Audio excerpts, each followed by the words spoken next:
standard libraries. So as a process spawns up, it's allowed to load multiple DLLs into its process space, the executable space in RAM for that process. Well, there are many services in Windows that are written as a DLL. They're not written as an entire process. And so the SVC host, the service host process, spawns up, gives it a working environment, and then just imports DLLs as needed for these various services that exist as DLLs to run.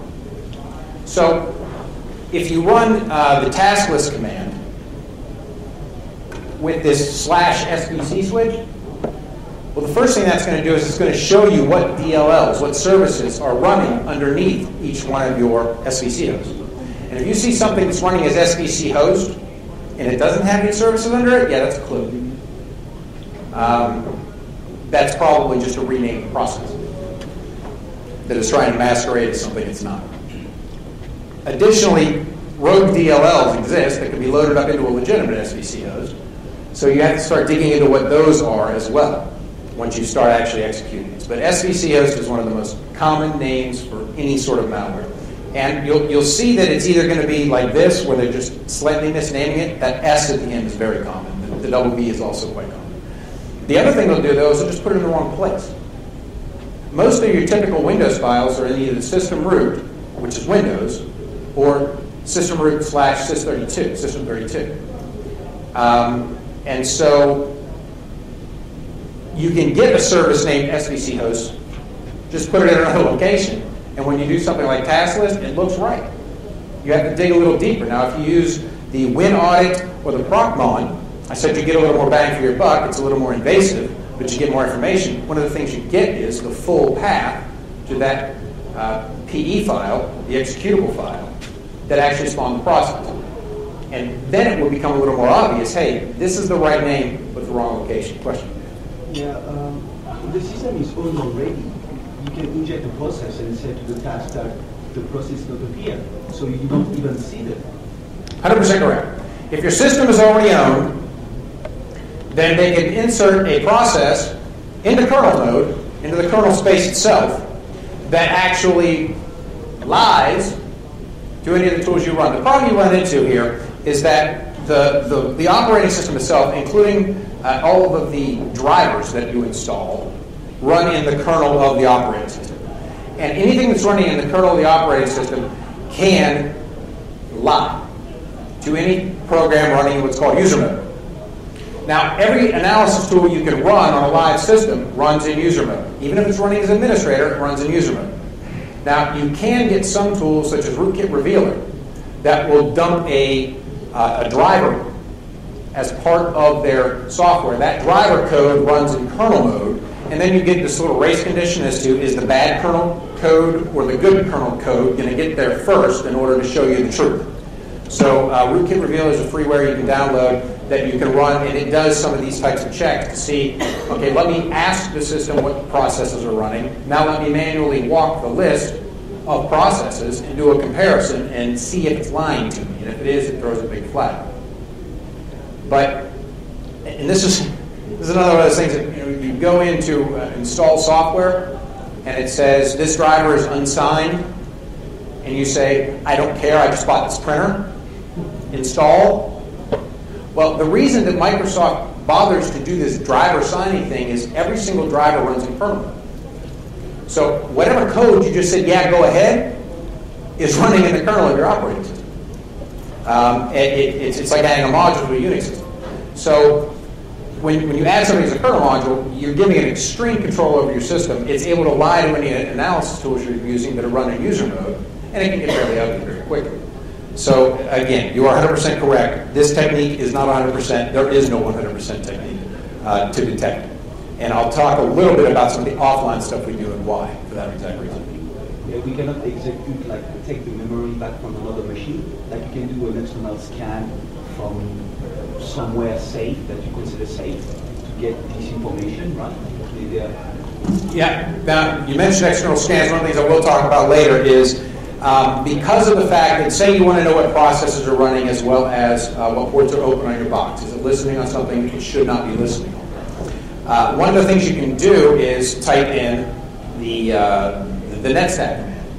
That's -ANO on the Windows side or AMP on the Unix Linux side. And that'll give you a listing of all the ports, what they're doing, and what process is using. Now, the problem is, again, rootkits. If someone has a rootkit that's gone in kernel mode, it's going to lie to you. It's going to hide anything that it doesn't want you to know about. So what we often recommend is before you actually pull the plug, after you've done your RAM analysis, you've dumped whatever you're going to dump, or you've queried whatever you're going to query, hit it with an external port scanner. Actually, go to a safe machine and port scan your box from the outside. Because if that port is listening, it's going to show up. Now, if you're using something like port knocking, where you have to hit port 4443, then 4445, then 4447, before it actually activates the actual listener to your host. But most of the time, if they've got one that is on the box, it's an active TCP port, it's listening, but it's got a rootkit that's going to lie to you when you query locally, that external scan will detect it. And then again, if you look at your netstat results, contrast those to the port scan results, problem. They don't match up, there's something wrong. Good question.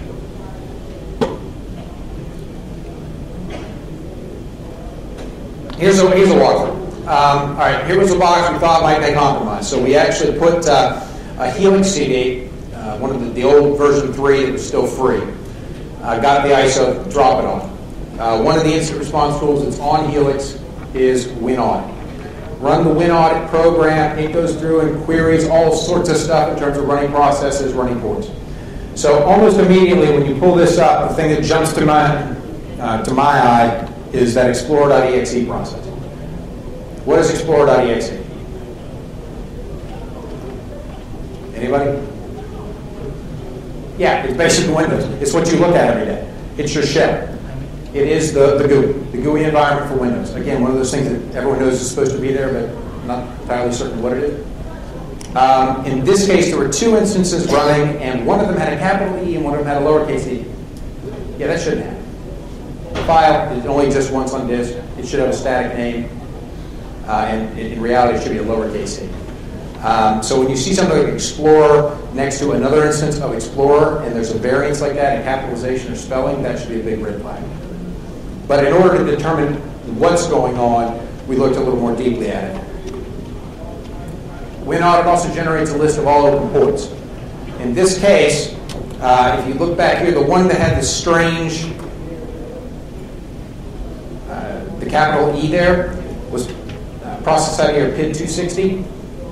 PID 260 was also had an active listener on port 19. What's port 19? Character generation port. Does that have any business on a Windows box? No, it's an entirely Unix Linux kernel. Has no Windows utility whatsoever. And if you look at the path of the PE file, the actual executable file that was used to spawn this process, we're looking at something that was sitting in C, Windows, add-ins, Explorer.exe. Again, almost all of your legitimate Windows system files are going to sit either in the system root, C, Windows, or in C, Windows, System 32. This one, they've added an extra folder, or the folder does exist, but they put it in the add-ins folder. It looks legitimate enough when you just go looking through it. If you're just wading through the file structure, you see add-ins, Explorer.exe, it doesn't raise a flag. But when you take a moment to actually look at it, you can understand the anomalies. So the port 19 listener, that's another huge anomaly. The fact that it was also bound to port 77, that's another anomaly. And the fact that it was also bound to 43958, that's another anomaly. So now we've got the wrong location, the wrong name, and it's listening on 3 different ports that I don't typically see involved in the Windows system. Once again, extremely good indicators that this is really something evil and not something that should be used.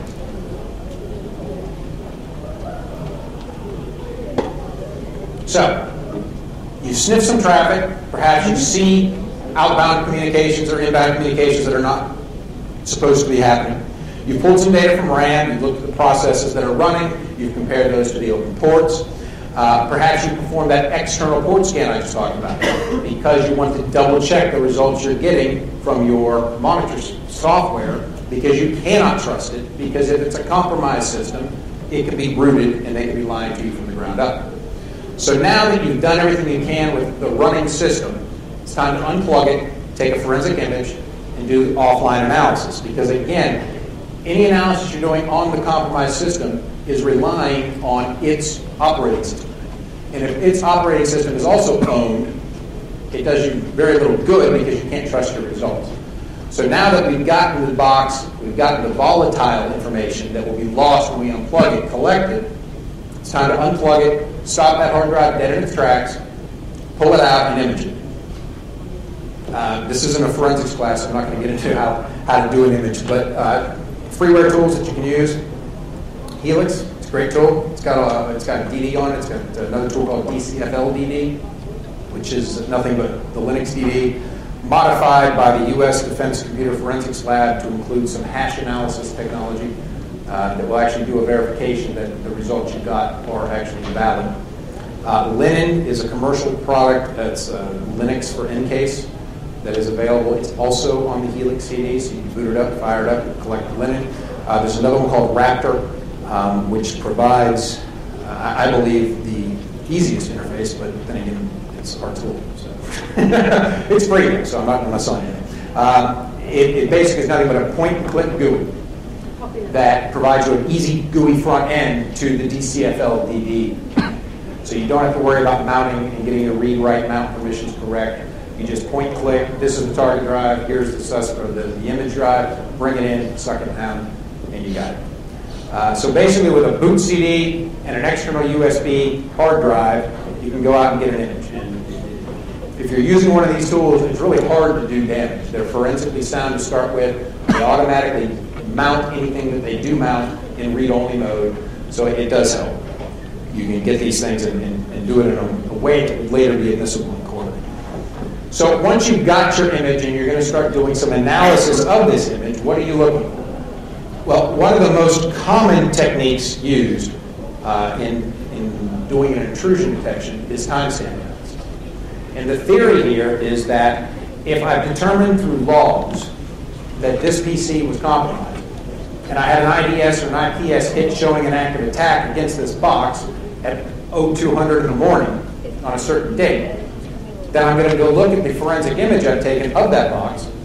I'm going to sort it by the modified access or created dates of each file, and I'm going to look what happened to this system at 2 in the morning last night. And so that way, I can, if it was created by the attacker and it was accessed by the attacker, I can look using timestamp analysis and determine what has taken place on that system. Is there, do I have 20 new files scattered all over the place that all were dropped at 2:01 because they compromised and then started spreading evil throughout the system, which is the typical method. Now, have you heard of time stomp? This is a tool that allows you to go in and set these dates and times on the Windows system to whatever the heck you want. So as an attacker, you get your malware in, your malware kit automatically, most of these things are automated. You get some idiot to open up an email through a spear phishing attack. You make it look like it came from someone they know. You give it a nice Word document. You have it, some sort of legitimate data inside of the Word document, but you also have an exploit that's taking advantage of the most recent flaw of Word, and you own the system. Now, what it will typically do is that first dropper, that first piece of malware that gets on, is going to immediately call home to a malware server and just start dumping lots of compressed malware back, expand it, and then just start dropping it all over the place. So the theory of timestamp analysis is that when that happens, I can then look at everything that was done during that 1 minute period and identify the various pieces of malware. With timestamp, they can just build right into the script. Okay, now that I've dumped all of this stuff in, and it's sitting in my System32 directory, well, see what the time is for known Windows system files that get created at installation time, and then have the rogue stuff that I just stuck in there mimic it. Make it look exactly like the rest of them. Modify the max times, the modified access and created times, so that it blends in. And that has been thwarting forensic analysts for a while because of the fact that it's harder to actually detect it. But the beauty of it is timestamp is a little bit inefficient.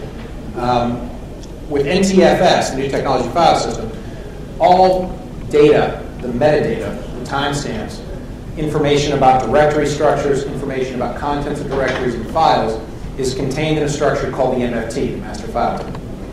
The Master File Table basically consists of one entry per file or folder on your system, and they're 1 byte in length.